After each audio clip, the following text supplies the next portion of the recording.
Ukraine's military officials have said that Russian forces have not made progress in capturing the cities of Bakhmut and Avdiivka. However, officials installed by Russia claim otherwise. Ukraine said that Russian forces are simply trying to exhaust Ukrainian troops with constant attacks. It also claims that Russia suffered high combat deaths during the offensive. China has threatened to retaliate if the US House Speaker Kevin McCarthy meets Taiwan President Tsai Ing-wen next month. China said that any such move would be considered provocation. Tsai will visit Central American nations of Guatemala and Belize through New York and Los Angeles. Last year, China responded aggressively to then US House Speaker Nancy Pelosi's Taiwan visit. China launched a number of provocative military drills. Police have released more details about the 28-year-old suspect who killed 6 people, including 3 children, in a Nashville school in the US. Audrey Hale had an emotional disorder and was under a doctor's care. Hale had legally purchased 7 guns, out of which 3 were carried at the time of the shooting. Dramatic body cam footage of the school shooting in Nashville has been released. It shows police officers firing multiple bullets at the suspect, Audrey Hale, and conducting searches. Shots can be heard seconds before Hale comes into view and collapses on the floor. One officer then fired an additional round of shots at Hale.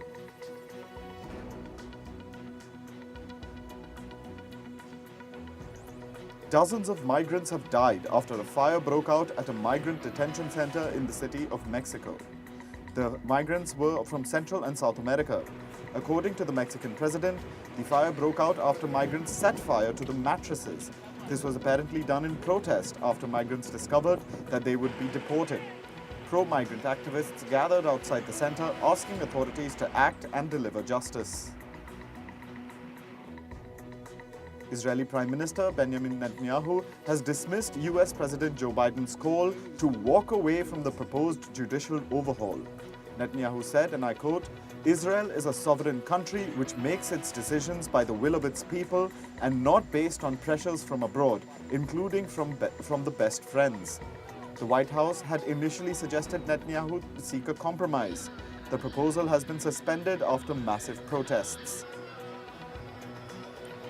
Taiwan and the Czech Republic have signed several memorandums of understanding to strengthen their bilateral partnership. A Czech delegation with around 150 officials arrived in Taipei last week. Taiwan seeks to boost ties with the Czech Republic at a time when its former ally Honduras established diplomatic relations with China. The US and South Korea conducted their first large-scale amphibious landing exercise in 5 years. This comes after North Korea unveiled new warheads. North Korea has vowed to produce more weapon-grade nuclear material to expand its arsenal. Pyongyang has accused the US and South Korea of rehearsing an invasion with their military exercises.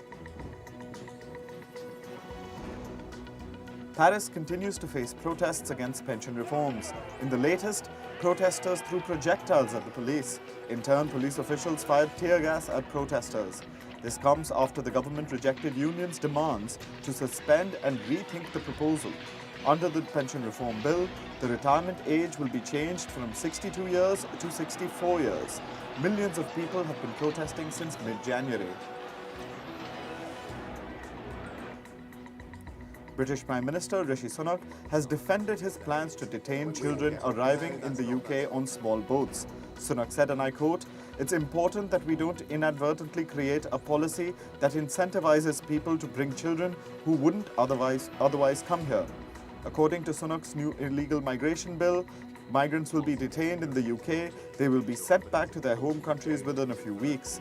Migrants won't be able to claim asylum or benefit from modern slavery protections. The military-appointed election commission in Myanmar is expected to dissolve the political party led by the country's ousted leader Aung San Suu Kyi. This comes after the party declined to register for a planned general election that it calls a sham. A former party lawmaker said, and I quote, "We do not accept that an election will be held when many political leaders and activists have been arrested and people are being tortured by the military." Suu Kyi is serving a prison sentence of 33 years. She was ousted during a military coup in February 2021. People in the Central American nation of El Salvador marched against what they call the unfair arrest of their relatives.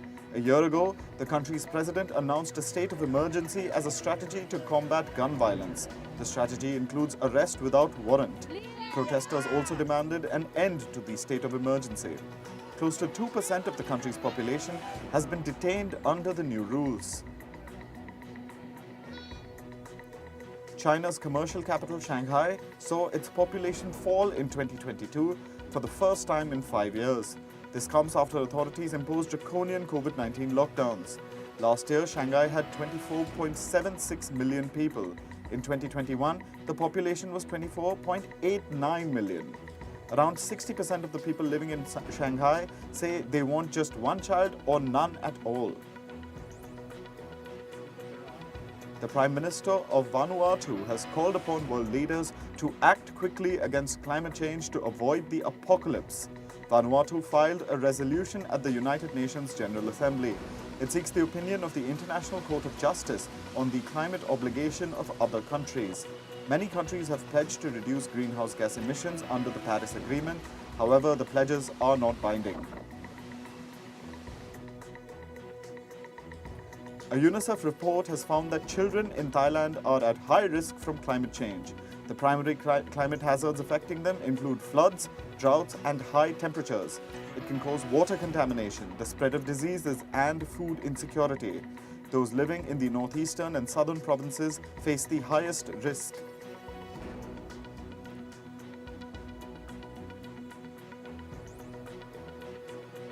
Hundreds of the UK's leading scientists have urged Prime Minister Rishi Sunak to halt licensing of new oil and gas developments in the UK. This comes ahead of an anticipated launch of a revised net zero and energy security strategy. Experts say that there must be no new developments of oil and gas for the world to limit global heating to 1.5 degrees Celsius above pre-industrial levels. The Climate Change Committee has said that the UK is strikingly unprepared for the impacts of the climate crisis. Experts say there had been a lost decade in efforts to adapt for the impact of global heating. The CCC pointed out that climate damages will inevitably intensify for decades to come. It has warned that government actions are now urgently needed to protect people, their homes, and livelihoods. Rescue operations are underway in Ecuador after a landslide killed 7 people. Over 60 people are still missing. Heavy machinery has been deployed to remove debris. Desperate families try to dig through the debris in search of their loved ones.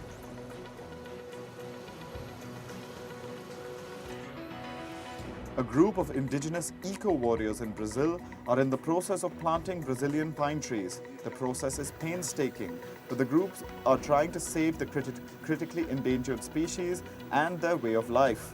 The indigenous group depends on these trees for food and medicines and considers them a central element of their spirituality.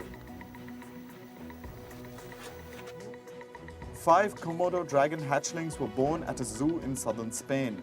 This is the first time in a decade that the world's largest lizards successfully bred in other countries. In the country of Spain, sorry. In 2021, Komodo dragons were added to the International Union for Conservation of Nature's Red List. This is because only about 1,500 specimens remain in habitats that are threatened by climate change. Komodo dragons are found in 4 Indonesian islands.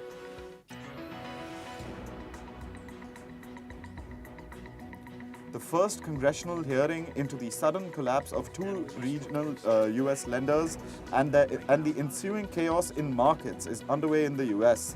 A top US regulator has told a Senate panel that Silicon Valley Bank executives did a terrible job of managing risk before the lender collapsed. The revelation comes as lawmakers demanded to know why warning signs of trouble were missed.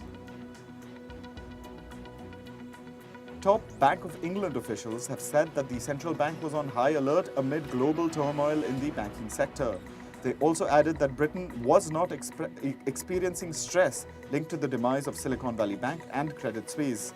It was also revealed that there were several offers for the UK arm of Silicon Valley Bank before it was bought by HSBC earlier this month for just over $1.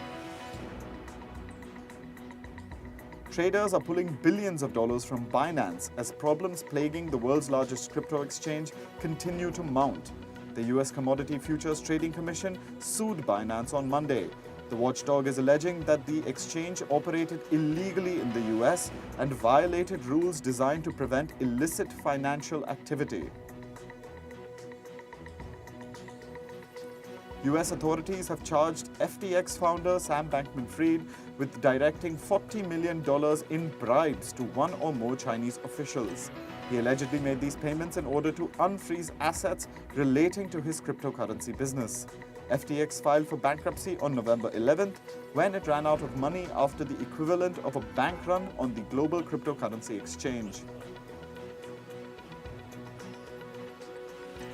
McKinsey has started eliminating 1,400 roles this week in a rare round of job cuts. The consulting giant is restructuring how it organizes its support teams.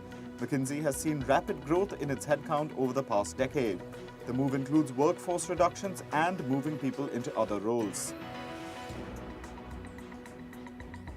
Sporting goods giant Adidas has asked the US Trademark Office to reject an application for a Black Lives Matter trademark featuring 3 parallel stripes. Adidas says the Black Lives Matter Global Network Foundation design would create confusion with its own famous 3 stripes mark. It added that it has been using its logo for more than 70 years. Pepsi will roll out a new look in North America. It will happen between September and December this year for the brand's 125th anniversary.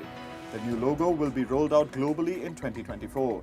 Pepsi's new logo design will span across all physical and digital touchpoints, including packaging, fountain and cooler equipment, fleet, fashion, and dining. Reels are gaining more momentum on Facebook and Instagram. To capitalize on this growing market, Meta is rolling out some new ad options. This is to help advertisers maximize their promotion opportunities within short-form video clips. Meta is making its click-to-messenger ads available within Facebook Reels. It's also making WhatsApp conversation optimization available for Facebook Reel ads.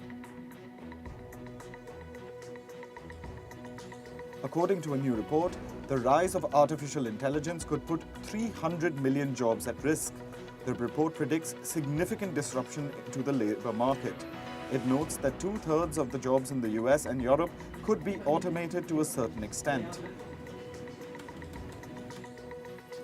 Nokia is gearing up to launch a 4G mobile network on the moon to enhance lunar discoveries. A Nokia executive revealed the terrestrial networks would help solve communication needs for future space missions. The telecom giant plans to launch its 4G mobile network on the moon later this year. Moving on to sports, in football, Hervé Renard has resigned as Saudi Arabia coach so he can take over France's women's team. This is ahead of this year's Women's World Cup. The 54-year-old Frenchman was appointed as coach of Saudi Arabia in July 2019. He led the country to a famous 2-1 win over eventual winners Argentina at the World Cup in Qatar last year. The French women's team is currently ranked 5th in the world. France will be looking to win its first Women's World Cup at this year's showpiece. Bayern Munich coach Alexander Strauss has said it would mean a lot to the club to advance to the semi-finals of the Women's Champions League. Bayern are preparing for Arsenal in the second leg of their quarter-final slated for later this evening. Arsenal have hoisted the trophy once in 2007, but Bayern have yet to win a Women's Champions League title. Indonesia's president has spoken about Israel's participation in the Football Under-20 World Cup to be hosted by his country. He said it did not mean a change in Indonesia's foreign policy. The statement comes after the draw for next month's tournament was cancelled over opposition to Israel taking part. Indonesia's football body cancelled the draw for the 2014 tournament on Sunday. In tennis, Indian Wells champion Carlos Alcaraz is on course to complete the Sunshine Double. He saw straight set wins at Miami Open yesterday. Spain's world number one deployed his dynamic game to tame American Tommy Paul 6-4, 6-4. Alcaraz has now set up a quarterfinal with another American, Taylor Fritz.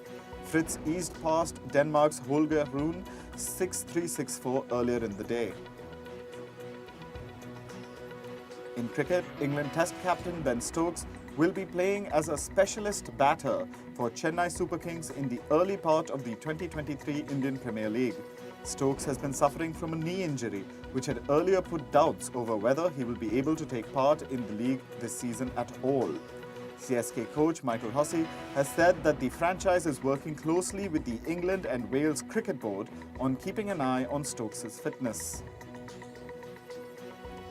Kolkata Knight Riders have named left-hander batter Nitish Rana as the team's new skipper for the upcoming IPL season. Rana will replace Shreyas Iyer.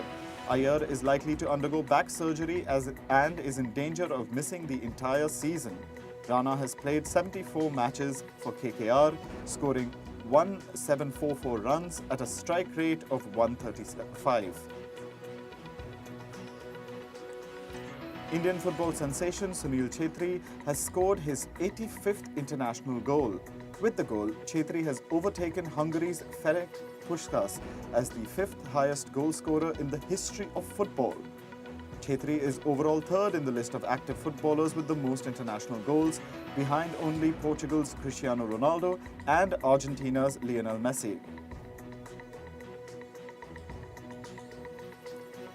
Porsche's plans to move into Formula One have been formally put on ice. The German manufacturer is now focusing its racing activities on sports cars and Formula E.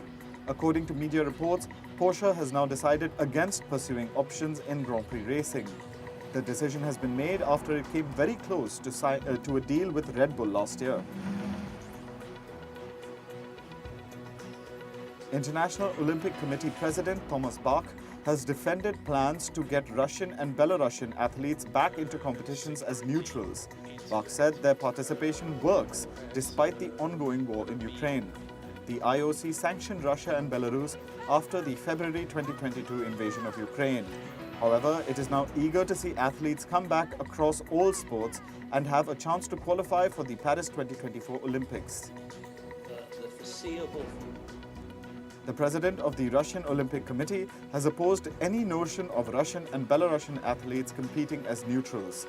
Neutrals are not allowed to don national flags or play national anthems.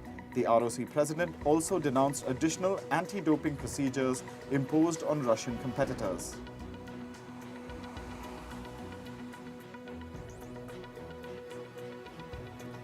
Julia Roberts kicks off Chopard's new campaign in Geneva. The campaign is called Chopard Loves Cinema. The actor unveiled it at the Watches and Wonders trade show.